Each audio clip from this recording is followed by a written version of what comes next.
Welcome to the Republican Professor. Today is Wednesday, 26 November 2025, years after Jesus was born, allegedly. Actually, it's probably a couple years before that, but after Jesus, not after any other figure in history. And we have a special guest today, Barry D. Todd, calling in from Yuma, Arizona, and he has a story to tell about self-defense. And the story, as I understand it, Barry, is that there's two types of self-defense against criminals and against the criminal justice system, which would regard you as a criminal for exercising your natural right to self-defense. Do I have that about right? You can say that's pretty close. Okay. All right. Hold on one sec, Barry. I gotta change my microphone. Let's see here. There we go. Okay. Say that one more time, Barry. You got that pretty close. Okay, good. Sorry, I had to change my microphone into my ear. Okay. Sorry about Okay. that. Yeah, okay. Well, it's a pleasure to have you. This is my first time meeting you, and we'd love to hear about your story here. So let's get the outline of your story. Well, basically, I was out on March 1st, 2014, with my wife and I. I'm a retired veteran, Hmm. and we were out with four other retired military couples. Thank you for your service. Thank you. My wife and I were later into the evening were threatened not once but twice. And then I was viciously attacked, not by one man, but two men, one of them wielding a knife. Hmm. And I unfortunately had to brandish my firearm. And when the police arrived, I was the one that was arrested and charged with zero investigation and no due process. Wow. And that really happened Yes, that in everything in the book is 100% accurate Arizona. in Arizona. Yep. Wow. What was the law enforcement agency that responded to that? Yuma Police Department Hmm. Okay. in Yuma County. All right. Okay. So were these greenhorns that were responding? Were there these rookies? Who were these people that were responding? Well, the reality is that the police detective had been on the force for 18, 19 years, probably about 17 at that time. And he was a 9-year police detective. Hmm. And Uh, this is the funny thing, my friend. The entire incident was on video. They had 16 cameras in and around this establishment. They never looked at any of the videos, yet they charged me with attempted murder and 2 counts of aggravated assault 5 to 6 hours after the incident happened. Jeez. Yep. Does the DA hate you for any other reasons apart from this incident? I have no clue why it happened the way it did. Okay. The really strange thing was that it never went to trial, but it Okay. did go to a grand jury. It was sent back to the grand jury by a judge who had knowledge of and respect for the law, not once, not twice, not three times, but four times. Jeez. Till finally, the prosecutor got mad because it was going back the fourth time and demanded a preliminary hearing. At which time the judge looked at all the evidence and basically looked at the prosecutor and said, "The video is clear.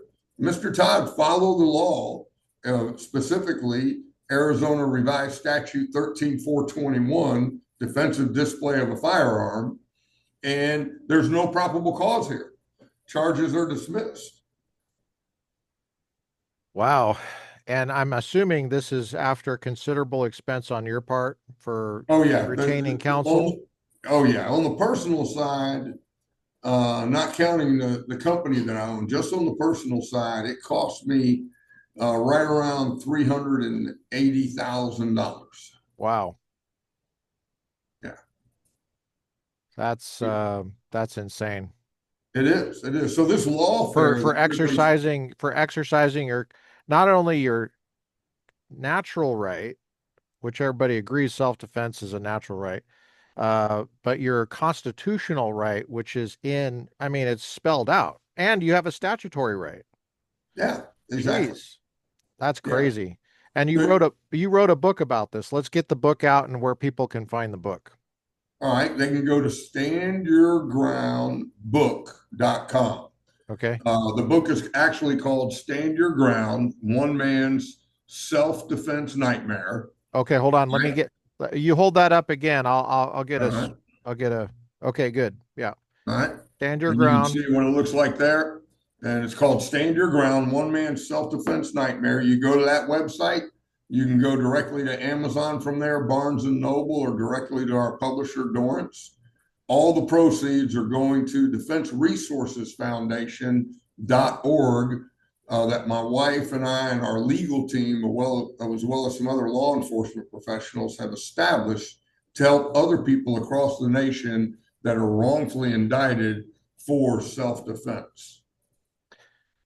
So even though you were not brought to trial and you weren't going to plead on this, right? No, Did they no. offer you a plea deal? Yeah, Okay. And you said no, thank you, yeah, because that would mean you have to admit guilt, right? correct. Okay. So you called their bluff essentially, and then it didn't go to trial, and it was a big nothing burger, except for it wasn't a big nothing burger to you and your finances, and you used the term lawfare. Tell us about what you mean by lawfare, that term. Uh, Lawfare is you're no longer presumed innocent until proven guilty anymore in this country. And anybody that knows, I love the name of your podcast, Yeah. uh, uh, uh, the Republic Professor. All right. Yes, sir. Most people today cannot define for me that come out of school in the past 30 years what the definition of a constitutional republic is. Hmm. All right. And what actually makes us a republic. All right. And just for your listeners, a lot of the young folks that are coming out of school today believe we're a democracy. Well, democracy means universal equity. All right. But constitutional republic means individual liberty. And what makes us a republic in the judicial system is you're supposed to be presumed innocent until proven guilty. But over the last 4 or 5 decades, because of the laws that we've allowed our legislators to pass throughout the states and throughout the federal government, we've lost a lot of that individual liberty for the sake of safety and security. Hmm. And that's how they, just like the all the school shootings that have happened started back in the early 90s, ever since they came out with the gun-free school zones. Back when I went to school, all of us had guns. We kept them in our car. Nobody ever thought about coming and starting something at school because everybody knew they'd get shot. Yeah, that's right. Teachers carried guns. Wow. And so nowadays that individual liberty is gone. And I'm glad you brought up Jesus on the forefront there.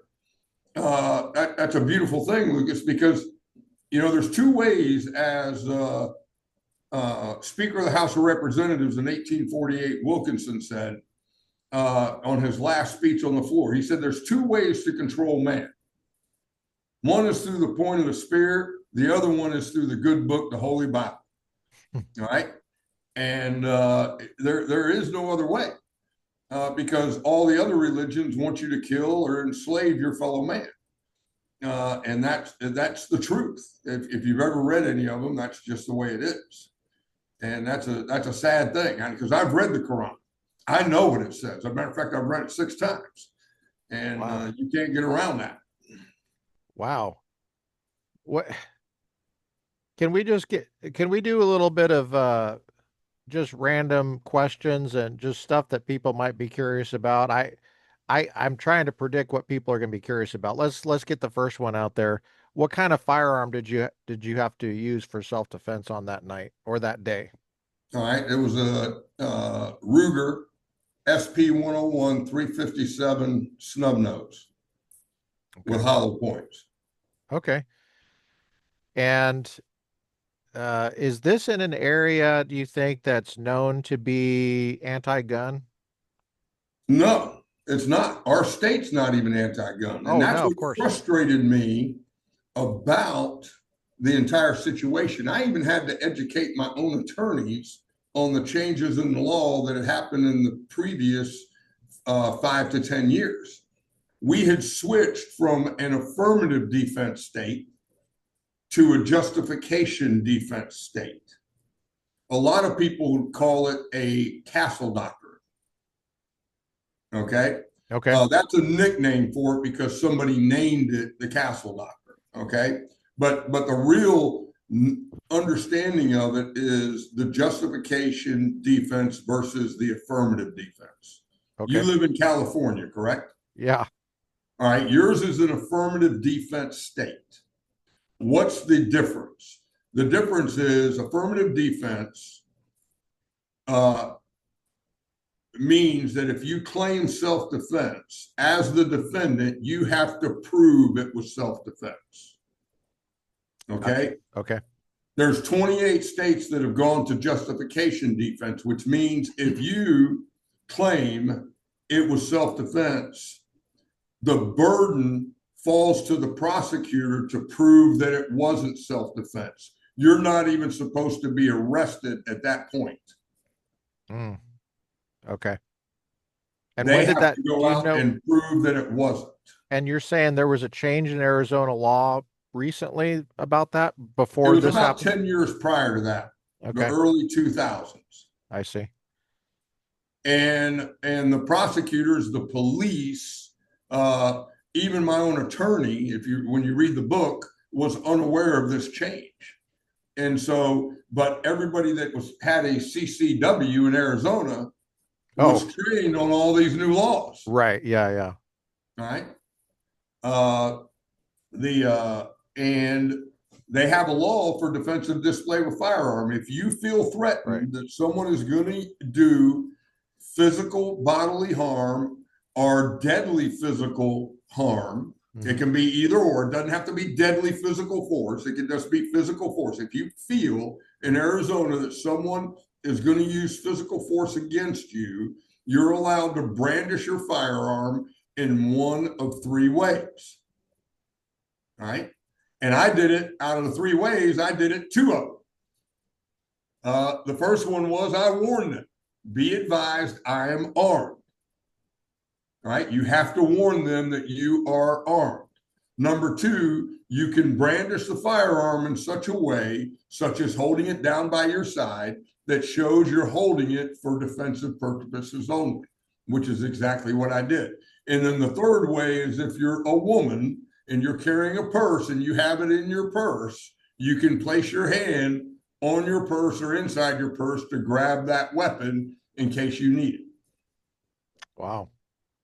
And it's very clear. It's a very short law, but it's very clear. And you, when you go to CCW training, you practice it. Yeah. Wow.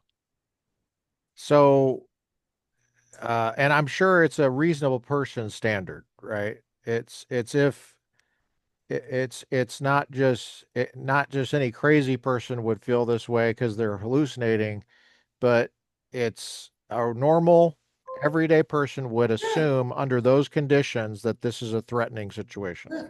I had already been attacked when before I ever pulled the firearm. I had already been picked up by this Yeah. guy that outweighed me by nearly 100 pounds. Oh, you're saying in this incident. Yes, in this Oh, okay. incident, I thought you meant I in had your already life. been attacked. Oh, I gotcha. All right, Okay, so picked so are up I was picked up around the waist by this 270-pound guy, and I weigh 169 soaking wet. mm, All right. And okay. he picked me up, spun me 180 degrees, and threw me head first into a cinder block wall. Okay. So in other words, articulating this in an objective way for a grand jury, that's no problem to get the reasonable person standard met, right? Exactly. Okay. So were you injured? Yes. I had a concussion, broken rib, and seriously a broken arm. Oh my I had gosh. a fracture down my right forearm. And okay, wow. So this guy could have grabbed your weapon and used it against you. Oh yeah, he tried to. Oh, he I tried was to. on the second attack. You remember I said I was attacked once? Hmm. Not once, but twice. Okay. His buddy also pulled a buck knife. Did you know these individuals? Did you have a Nope. background? Were they illegal immigrants, you think? No, they were not. They were Okay. they were the one that attacked me was a fourth generation unit. Okay. Well, I only asked that because you're so close to the border down there. And I know It's a great question. there's a border issue. Yeah.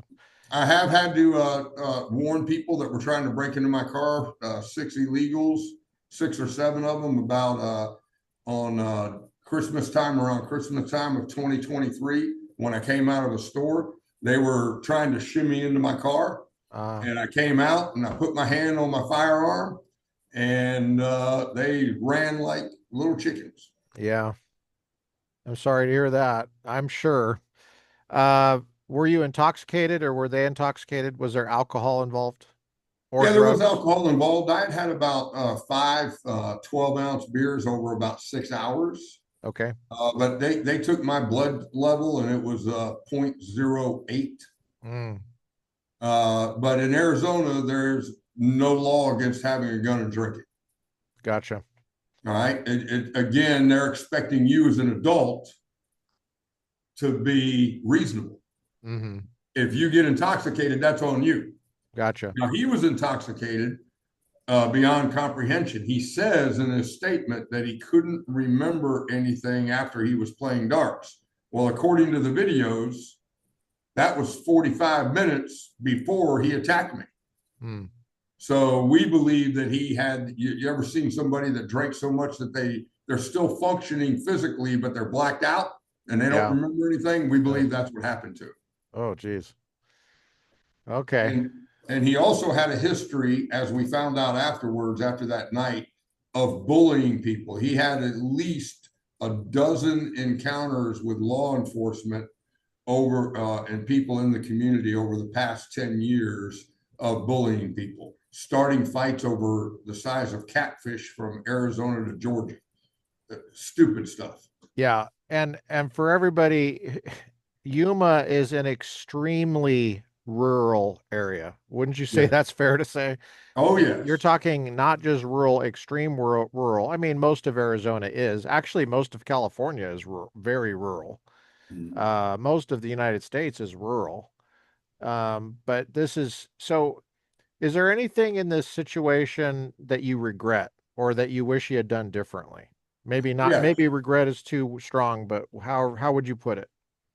The two things is I shouldn't have talked to the police when they first took me downtown. Oh, I should have followed the book that everybody tells you, don't talk to the police. yeah. I did because I believed I was innocent, Hmm. which later on was found out was true, and I believed I followed Arizona law, so I was completely transparent with the police. It was strictly self defense, and I got, and then the second thing is I had looked at getting insurance 6 months earlier, a year earlier. You know how you get those ads for people that carry weapons Yeah. or look at weapons. I I ha looked at it I and have I'm a like, policy. I have a yeah, I was policy like, now. I'll never need this, Yeah. especially with Arizona law. All you got to do is brandish it. People run. Sure. Uh, and I mean, I had my weapon brandished when the crazy SOB attacked me again. I'm standing Um, there with my 357 down by my side, and this crazy dude attacked me again. yeah. Well, I have a policy of that. I've had it for years. And they give you a card to call. You Mm-hmm. can get an attorney right away. And they always say, now I've never had to use it, praise God, but especially out here in this state, but the attorney will always say, talk to me first, right? Before you Yeah. talk to the police. Yeah. I think they do give you advice about whether to call 911 if I mean, I'm talking about if you had to kill somebody or shoot Mm-hmm. somebody and somebody's going to be calling 911. I think they have advice about what to say if you have to call 911. Um, But anyway, I'm not a total expert in all that, but you're saying you regret being you regret the trust that you had in the police. Yes. Wow. I mean that right there is a nugget for people to digest because folks on our side of things, we tend to think of ourselves as law and order people, right? We appreciate the police and what they do as long as they're doing a good job. Now, I know that if they have to enforce gun control laws or anti-gun laws, we don't like that. We have a really serious problem with that. And it sounds like as a result of this story, people might be justified in listening to defense attorneys more, not because you're guilty, but because you have rights and it's and you don't want to trust the police as much as you'd like to. Yeah, you don't. I mean, this is how bad it was. So Okay. I get down there that morning. It's probably about 12:30. The incident happened right around 11 p.m. on February 28th. What day It's of the now week the was it? morning of March 1st. I interview with the police detective. What day of the Uh, week was it? Was it a Friday? it was a Saturday morning, Okay. early Saturday morning. Gotcha. And then he leaves. I'm sitting there with a cup of water and it might have been a cup of coffee. I think it was a cup of coffee. And he turns around and comes back in, puts a document in front of me and says, read this and sign it. And Mm. I said, sir, I told you earlier, I don't have my glasses. I can't read without my glasses. What is it? And he says, it's a charge sheet, Mr. Todd. And Mm. I said, a charge sheet? I told you it was strictly self-defense. Now understand, I knew the law. I knew that I claimed self-defense, that uh, they had to prove that it wasn't before they charged me. Yeah, and you didn't give them any evidence in your statement that would indicate that they have. Correct. Okay. Correct. And so and he says to me, he goes, well, we have the whole thing on video. I said, great. Have you looked at the video? And the words that came out of his mouth were not yet. I'm like, I looked at him and I said, oh, you're a real, my Ranger days of being in the military came out. I looked at him and became a smart ass. And I said to him, oh, you're a real intelligent life form. The oxygen is just flowing to your brain, you stupid, dot, dot, dot, dot, dot, dot. That, of course, that didn't go over well, but that's the whole thing's on recording. Everything you read in this book is exactly what happened. I have the transcripts in there from the documents, the recordings, everything. It's going to shock you. Wow. And I mean, and they took eyewitness testimony, which were all his friends that were out in the parking lot. I was about to ask you if you had a witness on your side. No, Okay. and they took his witnesses that were out in the parking lot, Uh-huh. and they charged me. And eyewitness testimony is less than 25% accurate. That is a Unless it's on your statistical side. fact. All Yeah. right. Right, right. Okay. And yet they had the whole thing on video and they never looked at the video for literally 12 days. And they Who had already whose taken it to video the was it? grand jury and charged me. Whose video was it? It was the establishments. Oh, okay. Was it a It bar? were, yeah. It Okay. was a bar and grill. It was a restaurant and bar. I see. Okay. All right. We actually ate dinner there that night, all 10 of us. Did the law enforcement, the charging attorney, did they mention anything about the role of alcohol in the decision to charge you? No. Okay, really? Yeah, because there is no decision there. There is nothing illegal in Arizona about drinking and having a weapon. The only time that ever comes into play is if because in Arizona, it's an open carry and concealed carry for everybody. There's Right. one exception to that. If you're going in a bar You can't do it if you don't have a CCW and drink. Okay. You can if you do have a CCW. Hmm. But I didn't have my gun on me when I went in that night anyway. I see. You had it in your car? Yep. I had actually walked out to my car to get a can of Copenhagen and was coming back in when I got attacked. Oh, okay. They followed me outside. What was the motivation for the attack? We don't know to this day. He was asked. So you didn't prompt anything, you didn't make any comments, you didn't say, nice He hairdo. he started it inside, and you can actually see it on the cameras. He got up in my face Hmm. uh, and said, "Hey, we're going to fight." And I said, "Listen, I'm 52 years old. I'm too old to get in a barroom fight. I'm not going to fight you." And so I walked away. Then he challenged me again. I said, "Dude, I am not fighting you. All right. Those days are gone." Now he was 20 years younger than me. Yeah. He was 30, 31, 32, somewhere in there. Was And there big, a racial difference? no, Okay. All right. no. He was just a guy that he, in my opinion, based on what we found out after the fact, he was just a bully. You He was didn't a call guy him that liked to fight. you didn't call him the wrong pronouns or anything. He said, "I'm a girl," and then you didn't call him a girl or whatever. What I did do though, when the first time he got up in my face, it was literally like maybe 1 or 2 inches away from my nose. Wow. We were inside the establishment, and I said, "Dude, you need to back up. Your breath does not smell that So, good." what kind of beer were you having? Miller Lite. Oh, geez. Now, what did you tell us about the military? When did you go into the military? Where did you go in right out of high school? Yeah, 1980. And you went into the army? Army Rangers, 21 Army? years. Wow, that's quite an accomplishment. You got out as Captain. you got out as a captain?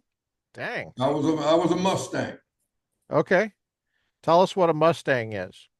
A Mustang is someone that gets promoted through the ranks from the enlisted corps up into the officer corps. I Oh, went from E1 to E7, which is a sergeant first class, uh-huh. equivalent rank to Chief, chief, gunny highway. chief petty officer in the Navy. I was in the Navy. Okay, yeah, there you go. And then I got a commission and became a second lieutenant, and then I went up to captain. Commanded 3 companies as a lieutenant and a captain. Then they were going to promote me to major, and I said no, thank you. Dropped my retirement papers, and That must have been right around 2001. yep, April 1st, 2001 was my official retirement date. Do you have any regrets that you got out right then instead of staying in and getting into some action? A little bit, but then again, not because at that point they would have never put me back into the line again Yeah, because you know how it too old. works. Yeah. You get up into those field grade ranks, Yeah, right. you know. How If they how how did your they knees called me feel? in '03 and asked me to come back, Uh-huh. but they were going to make me a basic training commander, and I said, no, if you're not going to put me in the line pulling triggers, then that's not going to happen. Okay. Wow. And did you enjoy being an Army Ranger? Oh yeah, oh yeah. It What? taught me honor, uh, discipline, teamwork, determination. If it hadn't have been for my Ranger training and my history in the Rangers, I would have never made it through this ordeal. Mentally, this was the most mentally, emotionally, and in some ways physically. It was the 26 months and 17 days of hell I went through having attempted murder and 2 counts of aggravated assault charges over my head were the most stressful time in my life. Wow. And so you decided to start a foundation. Let's get the information on the book again. Can you hold the book up again and Sure. tell us again? It's Stand called Stand Your Ground, One Man's Self-Defense Nightmare. You can get it on, you can go to the website, standyourgroundbook.com. It'll direct you to Amazon, Barnes and Noble, whichever one you want to go to get the book. And all the proceeds are going to the foundation that we created called Defense Resources Foundation. If you want to go there and donate, please do. We have several, we've created a whole system of vetting people that apply for any type of assistance. So that way the money is just not being thrown out there to somebody that goes up and shoots somebody, just for the sake of shooting it. It has to be a clear self-defense case. Is this your website? I'm showing it Yes, here. it is. That's it right Okay, there. this is it right here. That's I the like Defense Resources Foundation.org. Yep. I love the title. This is great. And I love the title of your book, Stand Your Ground. The issue of stand your ground, um, Democrats don't like it for some reason. I don't know why, but it seems to Well, me like it makes a lot of sense that you wouldn't want to victimize a victim twice. Someone's a genuine victim of a crime. Uh, it doesn't seem like I would have, as a victim, I would have the obligation to run away. And making a legal obligation to run away is itself being victimized by the criminal justice system as well as the criminal. And correct. criminals not supposed to be on the same side as the criminal justice system. Correct. And that's what's happened to our laws in the past 40, 50 years. I'm going to tell you a story, Lucas. In 1966, my brother got woke up by his father. He was 8 years old, all right, at 2 a.m. in the morning. Said, boy, get out here on the porch. Now, they lived out in the county outside Fort Bragg, North Carolina, and he was a command sergeant major in the 82nd Airborne Division. He got woke up at 2 a.m., says, boy, get out here on the porch. Walks out there, and there's a dead man on the porch with a great big hole in his chest. And he goes, grab that hose over there and wash the porch off. 5, 10 minutes later, sheriff comes up the driveway. He walks up on the porch and goes, what do we got here?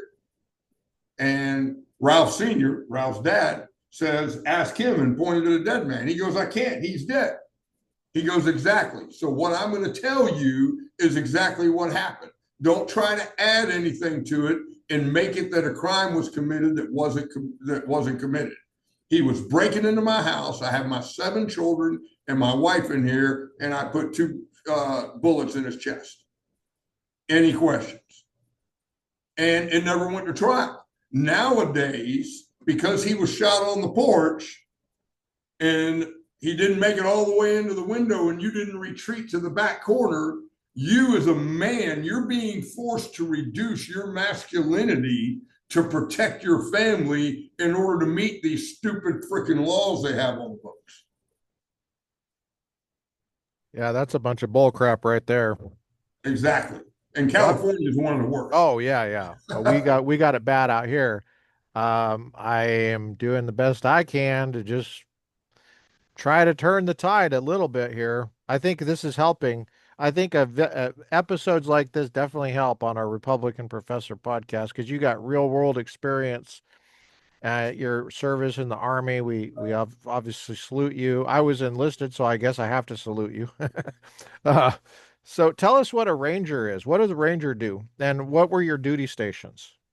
All right. I was the old, first off, Rangers are the oldest special operations forces of the military. They were originally started back in the colonial days, 1645, by a man by the name of Major Robert Rogers, who was part of a militia of the colonial army. And they used special operations in those days. They called them guerrilla tactics or Indian tactics to go and protect the colonies along the frontier. Hmm. Every war that we've been in since then have had Rangers in them. We don't like to be all over TV and all that kind of stuff and be braggadocious. But if you must know, we've been stacking bodies since 1645. That's what my first sergeant used to tell me. Of Uh, course, back then you worked for England, right? You worked for the yeah, king, right? yeah. It's a little different But, now. but we had Morgan's Rangers and that served under in the Revolutionary War that Yeah. served under Washington, and then you had them on both sides of the Civil War and then World War II. Have you ever seen the movie The Great Raid? Probably. I can't remember who was in Yeah, it. with Brat and another guy. It's where they went into the Philippines, a couple hundred miles behind enemy lines and saved 500 POWs Oh, I haven't seen before the that one yet. invasion. Huh? I haven't seen that one. Yeah, it's called the Great Raid. That was Rangers. Okay. All right. Yeah. They're part of the SOCOM. So I did Sure, that, yeah. jumped out of a perfectly good airplane for 21 years and Ha- just had a blast. And how did your knees feel after 20 years? Well, my back, cervical spine, my lumbar, my knees, they're pretty worn out. At Hmm. 63, they're pretty worn out. I can only imagine.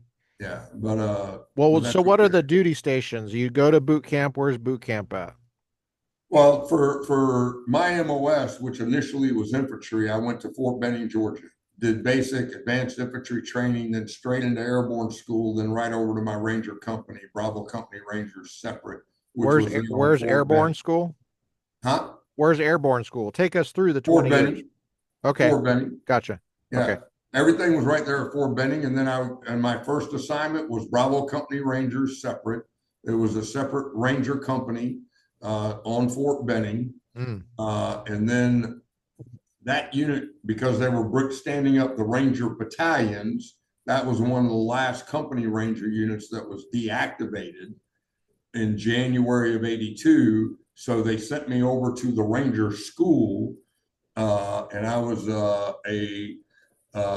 one of the, I didn't have a high enough rank to be an instructor. So I was more of a helper until they sent me overseas and I was in an 11-man Pathfinder detachment over in Europe for 2.5 years.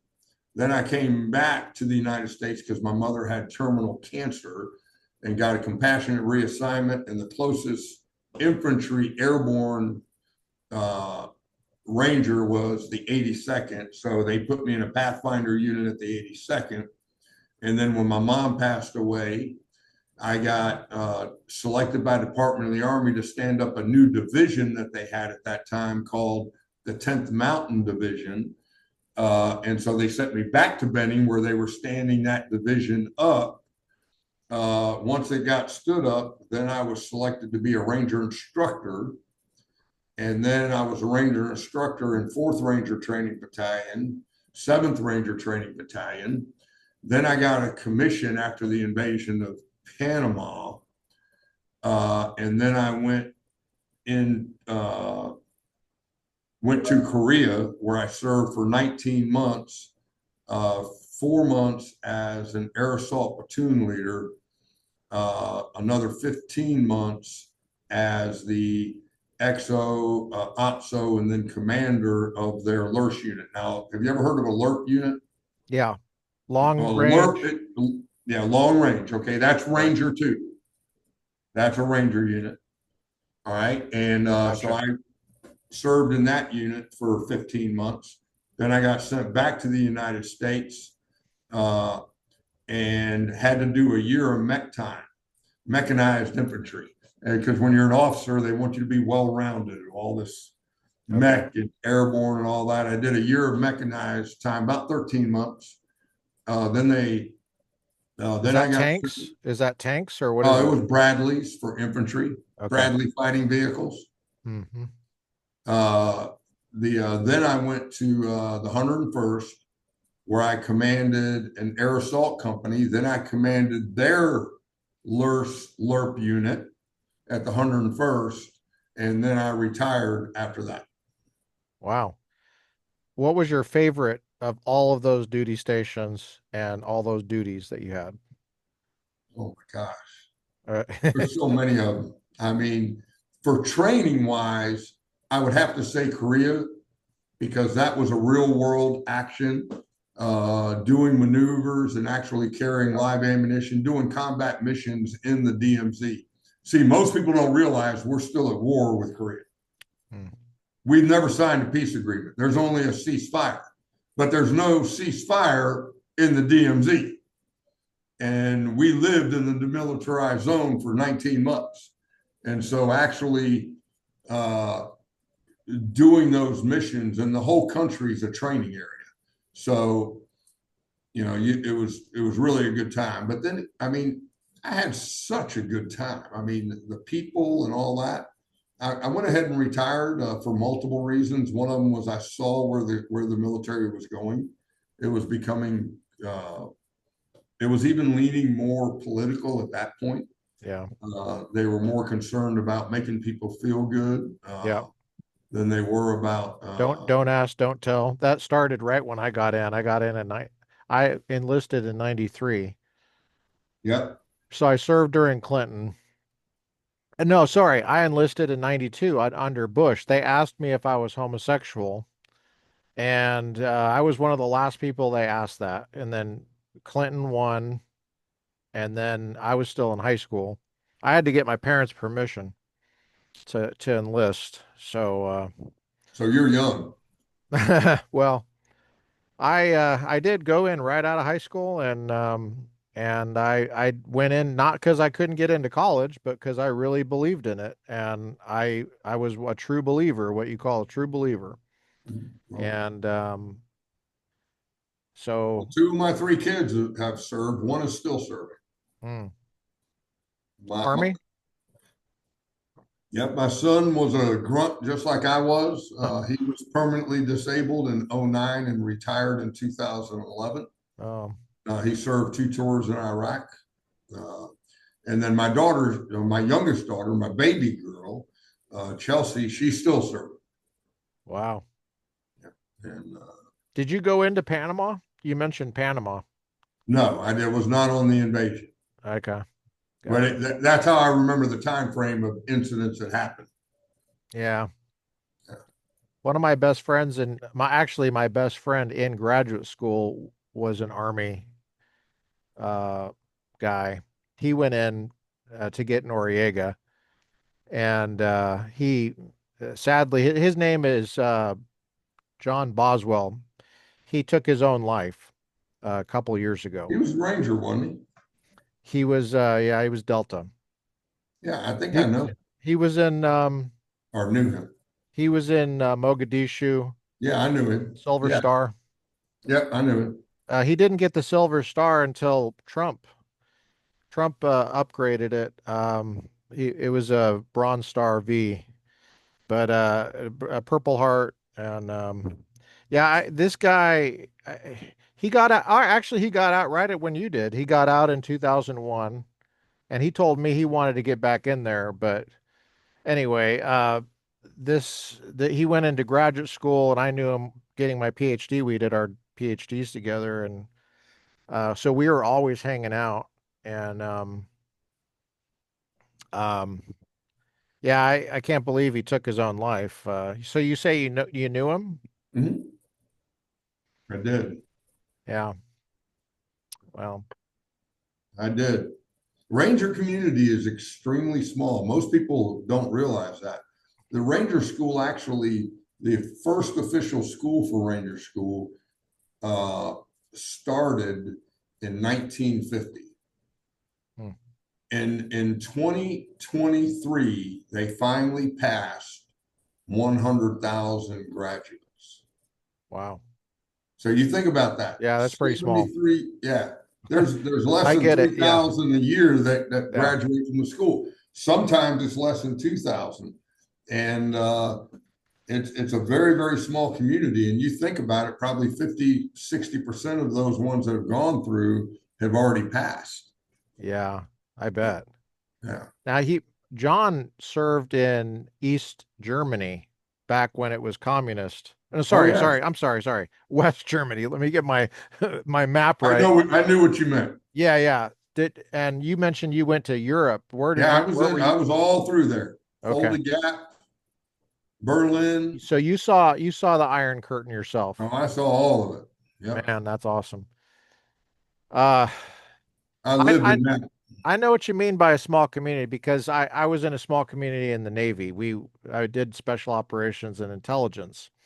And in fact, I had a guy on this podcast that I served with him. He was a petty officer first class. He was an E6 at the time I knew him. And he just retired as a captain. And we're Yeah. still in touch. And Navy captain, of course, is the same as a colonel, right? Yeah. So His next rank is admiral, lower level. yes, that's right. Yeah. And he served 34 years. So the guys I served with were just getting out. Most of them are like senior chiefs or master chiefs or whatever. But but it was a linguist community, so we went to the Defense Language Institute in Monterey, California. And I did that. did you really? But I was still in high school. My mother was in the military, and they sent her out there for Arabic, or Egyptian dialect Oh in yeah. 1976, and we got there in January, and so Virginia allowed me to finish my school through the mail, and I would go to her classes during the day and learn Arabic. That's cool. Yeah, it was. That's a great experience for you. What did you think about it? I thought it was absolutely crazy. I mean, I It is thank crazy. God I wasn't being graded to actually pass it. Yeah. That was a So that you hard got to language. see what it was like. Yeah. Yeah, it was because they immerse you in that Oh language. It's man, I'm telling you, man. unbelievable. Yeah, it was 3 years of solid training before I got my wings. I was an air crewman and did Wow. special projects, special ops. I did multiple platforms, so I did have to deploy on other platforms doing other stuff. But yeah, we I had to get my air crew wings and go through SEER and all that stuff. Oh yeah. And and the Chinese, I did Chinese. It took a year and a half. It was 10 hours, 12 hours a day, being tortured. But Yep. yeah, I was, That is a hard language right there. yeah, yeah. And I was 18, so I didn't know any better. I just thought, okay, well, I guess you got to embrace the suck, as they say. But yeah, it was a long training pipeline, and I deployed a lot. I had a high op tempo. I served one tour. But I mean, of that tour, I deployed 7 times. I had a longer tour. I had to extend twice. But yeah. So I uh, I have a special heart on this podcast for the military community, and I appreciate you coming on and sharing everything you learn. I can't. I mean, it's just the fact that you went through this and you are now being generative to the next generation and you're doing lessons learned for the next generation, creating uh, a foundation to pay it forward is excellent. And let's get your book again one more time. Yep. It is Stand Your Ground, One Man's Self-Defense Nightmare. You can go to standyourgroundbook.com to purchase the book. Also, if you go directly to defenseresourcesfoundation.org and donate there $100, I'll actually send you an autograph copy. Awesome. Awesome. Thanks again for coming on. I know you have a hard stop here, Barry Todd, and happy Thanksgiving to you. Happy Thanksgiving to you, Lucas. God bless you and your family. And remember, sir, he has risen. Amen. Amen. All right, brother. Well, you hang in there. All right, you too. Take care. Okay, bye.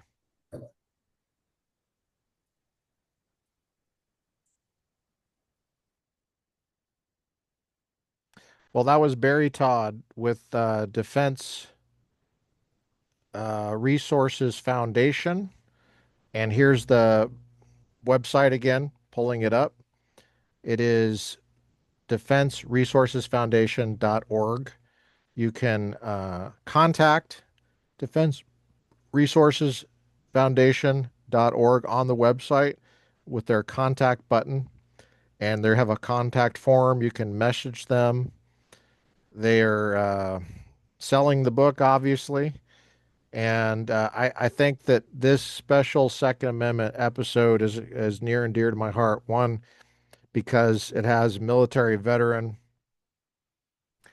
And we're a military veteran friendly podcast. And two, because the issue of two types of self defense is really important to get. It's extremely important to get this concept of two types of self defense. One type is against the criminal, the immoral criminal who would take your life or seriously injure you. The other is against the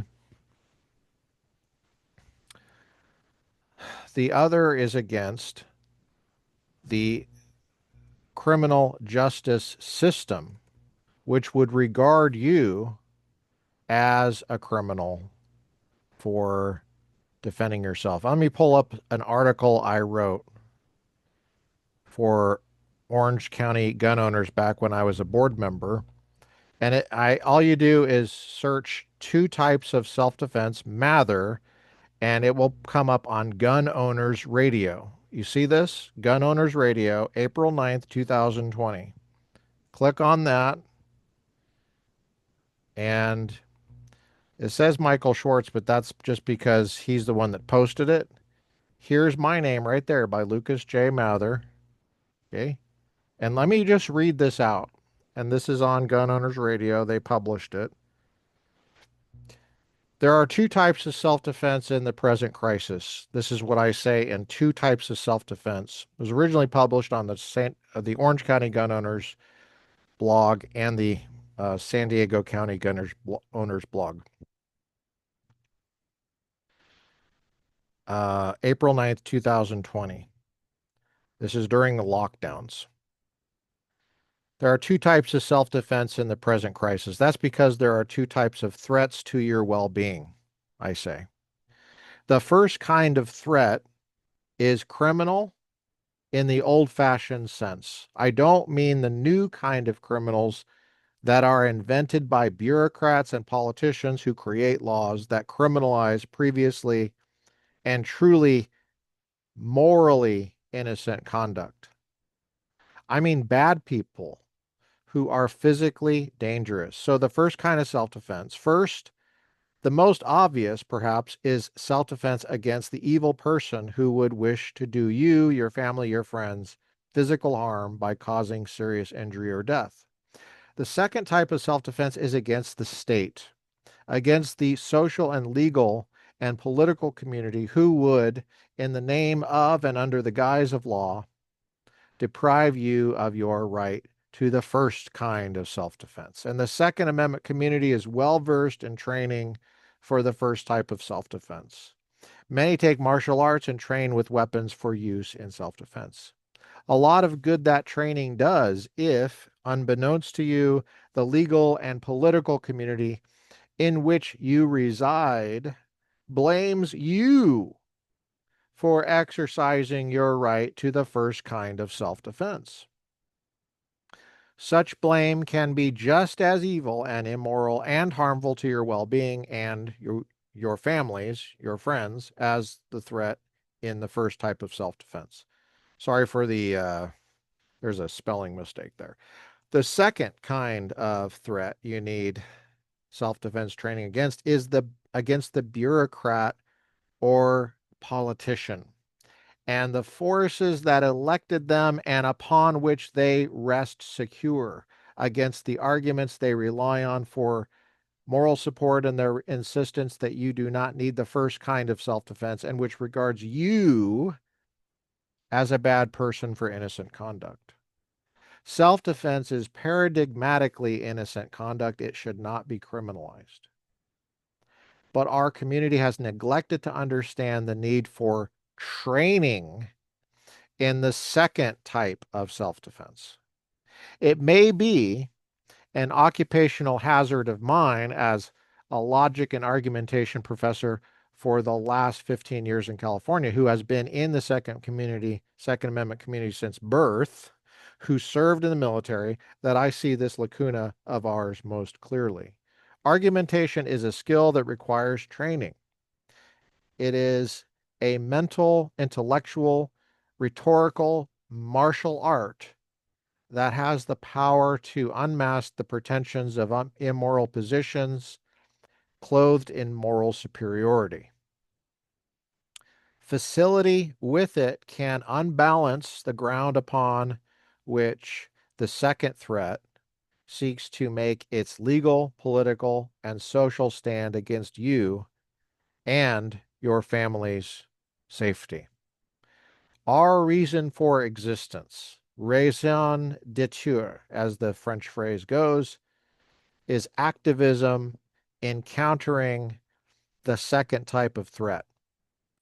Let us not neglect the sharpening of our intellects and our minds for the kind of combat they are uniquely suited to and called for in the present crisis.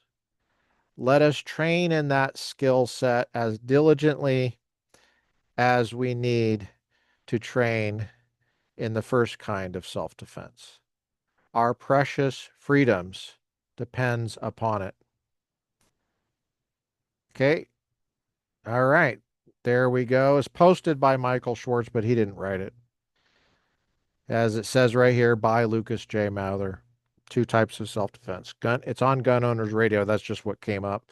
It's probably on the San Diego County Gun Owners blog as well, which is, I think, where it first was published. So maybe they took that blog down or for some reason or incorporated it into Gun Owners Radio, I guess. Michael Schwartz was a guest on this podcast. He's the one that maintains this blog right here, and so mine was a guest post there.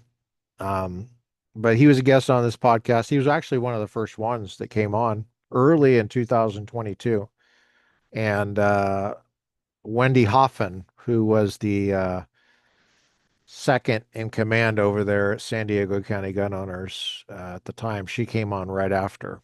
Um, I think February 2022. So the Second Amendment is a big deal for us, and as you can see, I've been thinking about this for many years. The I talk about it as two types of self-defense, um, and I think we need to think of it in those terms. We train in firearms and in martial arts and stuff to counter the threat of the immoral criminal. The immoral criminal is distinguished from the bureaucrat criminal, the paperwork criminal, where you're not really a criminal, but there's laws that criminalize innocent conduct. And so you're regarded as a criminal when you shouldn't be. Um, but I'm talking about the classic criminal that's attacking you, that threatens your well-being, um, robbery, burglary, rape, attempted murder, manslaughter, assault with a deadly weapon, all any number of things, right? Those classic definitions, like the common law definitions of the criminal law, right? Which is just look up the book, for example, written by a Republican, which I'm not really that proud of, but the fact that he's a Republican, but his name is Oliver Wendell Holmes. He wrote a book called Common Law. There's a chapter in there on criminal law. And when you read that chapter, criminal law, you'll be surprised to see, maybe, I don't know, but it's not really that complicated. There's a few different kinds of crimes he's really talking about. The classic crimes, like for example, the Ten Commandments: don't steal, don't commit murder. Of course, it starts in your heart with coveting, right? And even your mind. Are you worshiping a false god? How's your mouth indicating what your heart is as far as God talk? Do you have any idols? And it's, a pretty good, you know, indication of how you treat your parents, you know. Uh, so my point is that the classic definition of crime is fairly simple. But in our bureaucratic age, where we have 180, more than 183 agencies making rules with the force of law, there is criminal conduct being created all over the place artificially.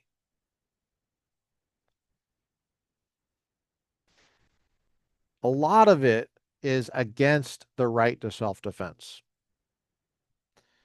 And so there's a war against the right to self-defense, against protecting yourself. And it's enforced, like you saw with our guest today. It's enforced with lawfare, where they may not even intend to take you to trial. They don't have what it takes to take you to trial, but they want to bleed you dry and punish you in other ways so that other people get the message. You're not allowed to defend yourself. Crime can run rampant here, and you will be blamed for being the victim. So there's two types of self-defense. There's the self-defense against the immoral criminal and against the criminal justice system, which makes you sound like the criminal, makes you regard you as the criminal wrongly. So I really appreciate Barry Todd for coming on. I appreciated that conversation that we had. This is the day before Thanksgiving. It's 26 November, 2025 years after Jesus. Happy Thanksgiving. We got more reading the Bible with the founding fathers with cigar night at the pool coming up, and I'm hoping there's more owls. So we'll see you guys later. Take care.